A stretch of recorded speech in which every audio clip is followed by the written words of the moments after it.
Okay, this is actually very spontaneous. So I just wanted to let you know a little bit about what I do. I'm the director of the India Dharma Trust, and what that is and why. So I'm just going to go back to 1956, and actually in October 1956, something really remarkable happened in human history. Something so revolutionary and so effective that today there are 20 million Buddhists in India, whereas 60 years ago there were virtually none.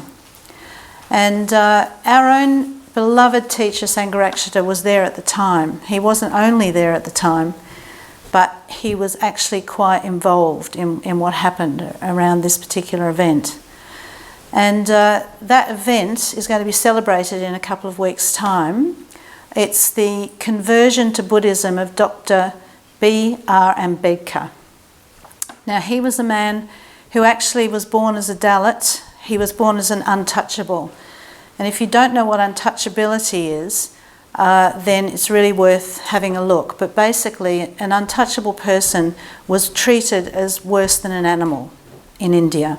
And there was hundreds of millions of these people.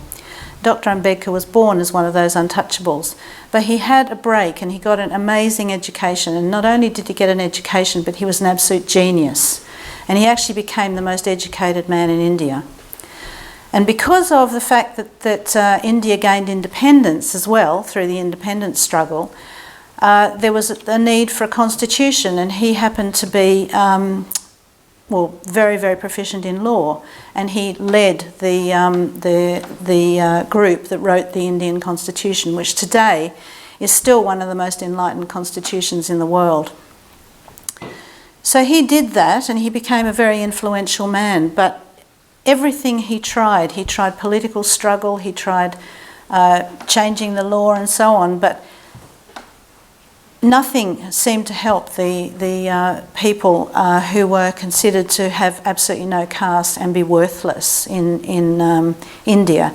The only thing that they were worth really was to remove refuse and to basically do the really, really dirty jobs that nobody else wanted to do. So he was a man who he wouldn't say no for an answer. He didn't lie down and take it. He could have just had a very comfortable life, but he chose to find a way out for these people, hundreds of millions of people. And what he did in the end was he researched a lot of religions, and he discovered that Buddhism was the best religion for them to convert to. So he what he did in October in 1956 was he became a Buddhist. So he converted from Hinduism to Buddhism, and in that moment no longer had it's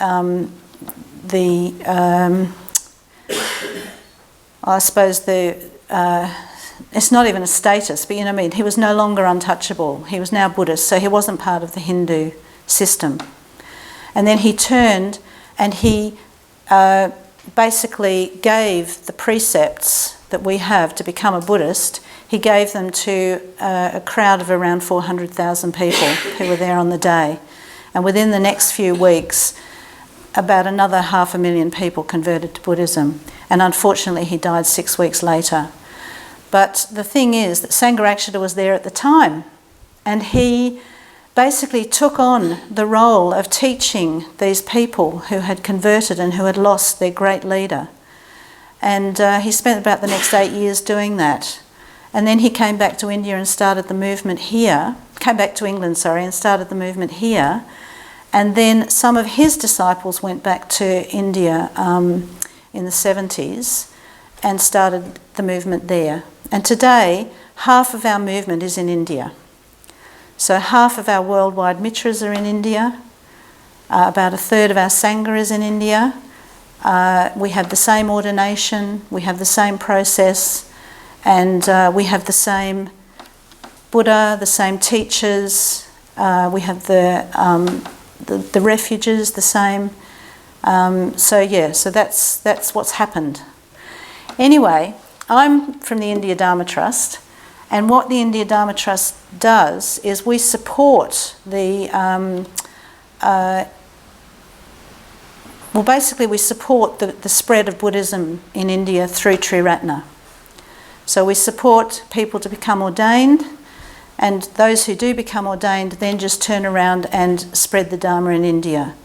And the thing about the Dharma in India is, I mean, it transforms our lives. I mean, anyone in this room is probably already starting to feel or has felt over the years of how much Buddhism has changed their lives. But in India it can be very extreme, the kind of change that takes place. So it can be, it's a social as well as personal transformation in India for people who have joined the Triratna Buddhist movement. So we basically help to fund that, and we also fund fundraising teams in India. So we fund 3 teams that are actually managing in a very short time, over the last 6 years or so, to raise about half of what they need, which is extraordinary. So ultimately we want to support our brothers and sisters in India to become self-sufficient, self-reliant. We're heading for a self-reliant India, and I know that one day we'll get there.